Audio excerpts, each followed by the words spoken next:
Hi guys, this is Gabriele from Nanoshan, and today I would like to show you how to steep tea in Chaozhou style. Now Chaozhou is the birthplace of Gongfu Cha, and what we are having here is a Gongfu Cha tea set, a very standard one. And Chaozhou is also the birthplace actually of one of my favorite tea, the Phoenix Single Bush or Fenghuang Danchong in Chinese. We usually call them simply Danchong. And now, when Gongfu Cha was invented in Chaozhou and still nowadays there, is done in a little bit different way than what you see here. So now I will change my setup and I will show you how tea is steeped in Chaozhou. So basically in every household in Chaozhou you have a tea set that looks a little bit special. They have a porcelain tray that sometimes comes with a dispenser, a container underneath to collect the water. And then there are another few couple of differences with respect to what we have here. So first of all, we have to replace this guy one. That's far too big. In Chaozhou, they like something much smaller than that, more or less this size. So if you want a 60-80 milliliters guy one. Instead of that, if you want, you can also do an Ishin teapot. You can use an Ishin teapot. It has to be also a very small one, and very, very, very important for Danzong tea, it has to be very dense. So you don't want to have a porous clay, but it has to be very compact and dense, because if it is too porous, it would flat down the aromas of your tea. A porous Ishin teapot is good for other kind of tea, like for example for heavily roasted rock teas, yancha, because for those kind of teas you really want to fade out a little bit the roast, in it. But the Danzong are roasted just smoothly. I would say it's a kind of middle fire, and therefore is not really needed to smooth them further down. If you would do that, you would also lose some aroma. Now, the pitcher we don't need, okay? In Chaozhou, no need for pitcher. Then we say we will use a tray. I will use this one here. It doesn't have a dispenser underneath, but is okay for our purpose. This is a waste bin, so usually you put here wastewater. We don't need that neither. So as you see, we are simplifying quite a lot the setup. So Chaozhou has a very simple and very minimal Gongfu Cha style that I really like a lot. And now let's take some cups. I'll pretend that the two of you will drink with me. So I take a cup for me, and I'll take 2 cups for you guys. And I put them on the tray. Now it is important that the water is very hot. That's the way they do it in Chaozhou. You can tune it, you can change it, but today I just want to tell you how it is done in Chaozhou. While the water is boiling, I will show you the tea here. So let's see if I can get there. Here you go. This is Xingrenxiang, which means almond fragrance. It is a very typical Danzong, but is not as common as other Danzong. And what I like of it is, first of all, it's quite difficult to find a really, really good one where you taste it and at the first sip you really recognize that particular taste of Xingrenxiang. Now we said the Danzong are very aromatic, and what I like in Xingrenxiang that it is not too floral. Now, some of you might really like heavily floral tea.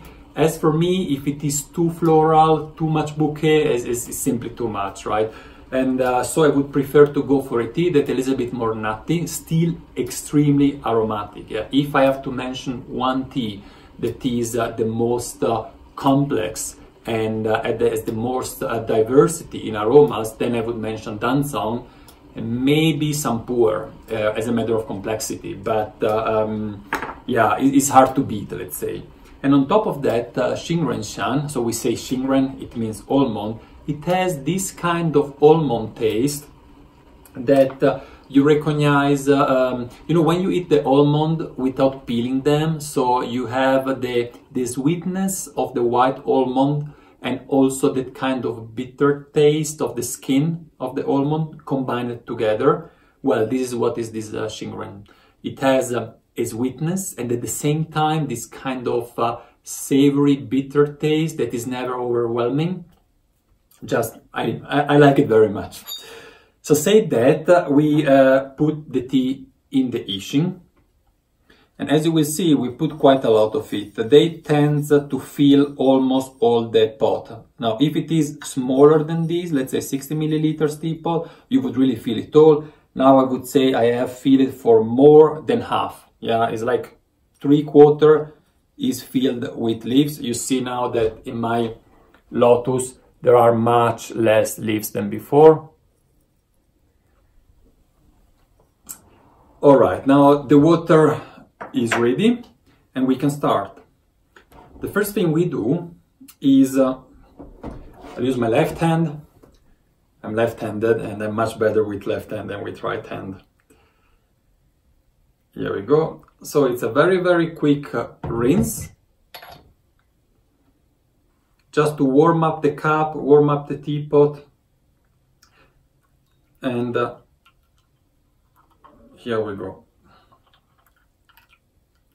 And now we don't drink this tea, we simply wash the cups. What is important when you place your bowls in the tray is to have them one close to each other. See, like this. And now we go for the first steep that we will drink. Also in this case, it's very, very quick because you have a lot of leaves inside. So basically you put water in and water out. There we go. You put all the cups one next to each other and what you do, you go over it. A little bit here, a little bit there, a little bit there, and so on. So you want to distribute the taste because we don't have the picture. So you want to distribute the different taste, the different intensity of the taste in each of the cup, so that every gust has exactly the same amount of the same taste, the same intensity. This would be your cup. You just hang it over to your guest, and actually usually in Chaozhou they would just take themselves out of the tray. So I would take my cup, I would drink it. Already in the aroma in the nose is so much almond. Yeah, it's difficult to say how almond smell, but it reminds me simply that. Maybe of course it's an association because of the name of the leaves, but it really reminds me this combination of sweet and bitter with a little bit of sourness of the roasting.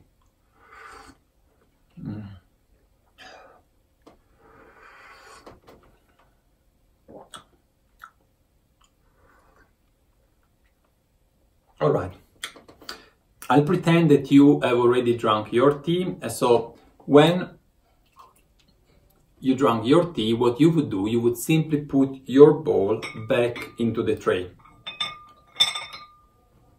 And the same I do myself. Then you boil again the water and let's see how it goes with my right hand. That's not too bad. Here we go. And again, you don't wait. You take it and you pour it. You go forth and back. And if you are at work or you are just alone in the evening, you want to drink just tea for yourself, what you can do, you can take a cup that is a little bit larger than what I'm using, and you simply pour the whole content of the pot or of the gaiwan directly into your cup.